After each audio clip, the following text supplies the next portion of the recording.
ఆంధ్ర రాష్ట్రానికి సంబంధించిన విషయాలకు వస్తే 25-26 గాను 57,000 కోట్ల 566 అంటే ఇంచుమించు 57,500 కోట్లు మనకు కేంద్ర పన్నులలో మనకు వాటా రావడం జరుగుతుందని చెప్పి బడ్జెట్ జరిగింది.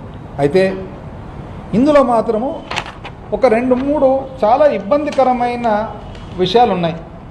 ఇది ముఖ్యంగా ఆంధ్ర రాష్ట్రానికి సంబంధించినవి.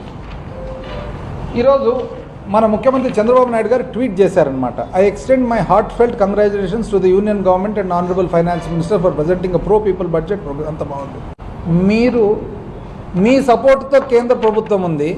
ఆంధ్ర రాష్ట్రానికి ఏమొచ్చిందనేది వచ్చినది మీరు చెప్పడం లేదు, రానిది మీరు ఎక్కడ కూడా బాధ వ్యక్తం చేయడం లేదు. ఒక్కసారి మీకు 16 సీట్లు ఉన్నాయి కదా లోక్సభలో, బీహార్కు 12 సీట్లు కదా ఉండేది లోక్సభలో జేడీయూకు. బీహార్కి ఏమేమి వచ్చిందనేది ఒక్కసారి చూద్దాం.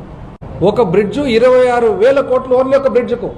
మీరు ఈరోజు 15,000 కోట్లు అది కూడా అప్పు తెచ్చుకొని ఆ అప్పును చాలా గొప్ప ఎంతో గొప్ప సాధన అంటున్నారు. ఇది బీహార్లో.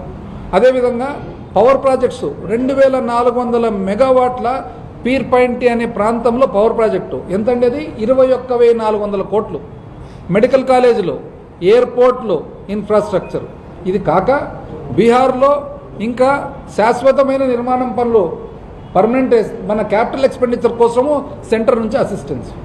ఎక్కడండి ఇది? ఎక్కడ ఇండస్ట్రియల్ నోడెట్ గాయా, ఎక్కడ మన పట్నా పూర్ణియా ఎక్స్ప్రెస్ వే, ఎక్కడ బక్సర్ బగల్పూర్ ఎక్స్ప్రెస్ వే, ఎక్కడ బోధ్గయా రాజ్గిర్ వైశాలి దర్భంగా స్పర్స్, ఎక్కడ గంగానది మీద 26,000 కోట్లతో బ్రిడ్జు, ఎక్కడ పవర్ ప్రాజెక్ట్ 21,400 కోట్లు, ఎక్కువ మెడికల్ కాలేజీలు, ఎయిర్పోర్ట్లు, ఇవన్నీ కాగా పోయిన సంవత్సరం ఈ సంవత్సరం చూడండి మళ్ళా మక్కన్న బోర్డు, అదేవిధంగా national institute of food technology, అదేవిధంగా greenfield airport, brownfield airport, Patna airport, అదేవిధంగా మన మిథిలాంచల్ ప్రాంతానికి కెనాలు, ఐఐటి పట్నా. కానీ మీరు మాత్రం ఇక్కడ సంతోషం వ్యక్తం చేస్తున్నారు.